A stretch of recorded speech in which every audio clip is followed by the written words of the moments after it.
নমস্কার বন্ধুরা, mixed fusion সোমার পাকশালায় সবাইকে স্বাগত। আজকে আমি আপনাদের সাথে খুব সহজ একটি রেসিপি শেয়ার করব।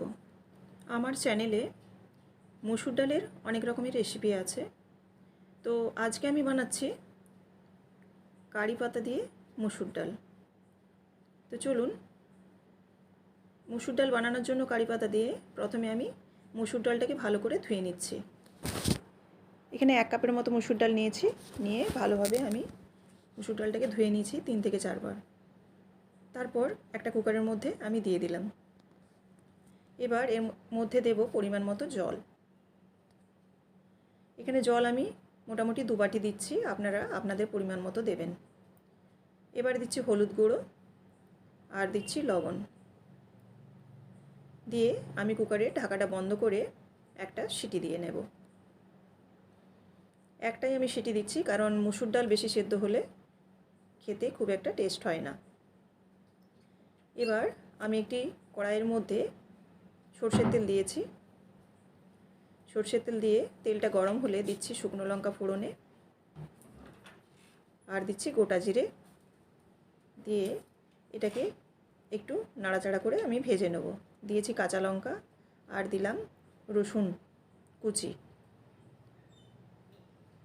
রসুনটাকে খুব ফাইন চপ করে নেবেন, নইলে থেতো করে নিতেও পারেন খুব ভালোভাবে।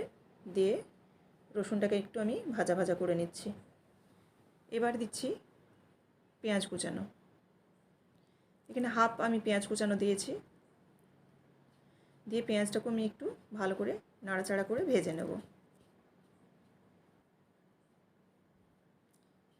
এবার পেঁয়াজটা যখন অর্ধেকটা ভাজা হয়ে যাবে, তখন আমি এর মধ্যে দেব কারি পাতা। কারি পাতা এবং পেঁয়াজটাকে এবার একসাথে আমি ভেজে নিচ্ছি।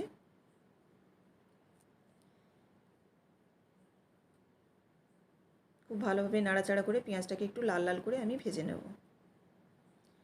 এ পর্যায়ে আমি দেব একটু হলুদ। আমি সেদ্ধ করার সময় হলুদ দিয়েছিলাম, কিন্তু এই তেলে যদি আমি একটু হলুদ দিই তাহলে কি হবে, ডালের কালারটা খুব ভালো আসে। এই জন্য এখানেও আমি একটু হলুদ গুঁড়ো দিলাম। দেখুন ভাজা মোটামুটি হয়ে গেছে। এরকম যখন ভাজা ভাজা হয়ে যাবে, তখন সেদ্ধ করে রাখা যে ডালটা, সেই ডালটা দিয়ে আমি ছকে নেব। ডালটা দিয়ে দিলাম। দিয়ে ভালোভাবে ডালটা ফুটে যাওয়ার জন্য আমি অপেক্ষা করব। একটু নাড়াচাড়া করে নিচ্ছি, করে অপেক্ষা করব ডালটা যাতে খুব ভালোভাবে ফুটে যায়।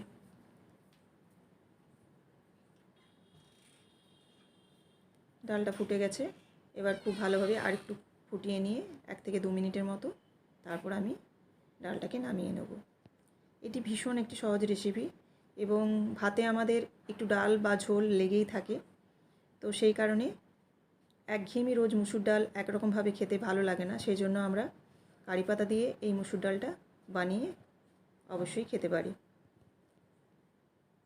ডাল হয়ে গেছে, আমি একটা বাটির মধ্যে নামিয়ে নিচ্ছি। আপনাদের যদি এই রেসিপিটি ভালো লেগে থাকে অবশ্যই লাইক করবেন, কমেন্ট করবেন এবং শেয়ার করবেন। আর আমার চ্যানেলের সাথে যারা এখনও যুক্ত হননি, অর্থাৎ সাবস্ক্রাইব করে ওঠেননি, তাদের কাছে অনুরোধ রইল সাবস্ক্রাইব করে আমার পাশে থাকা। গরম ভাতের সাথে কারি পাতা দিয়ে পাতলা ডাল আপনারা পরিবেশন করুন। আবারও আপনাদের সাথে দেখা হচ্ছে পরবর্তী একটি রান্নার ভিডিওতে। সবাই ভালো থাকবেন। সবাইকে ধন্যবাদ।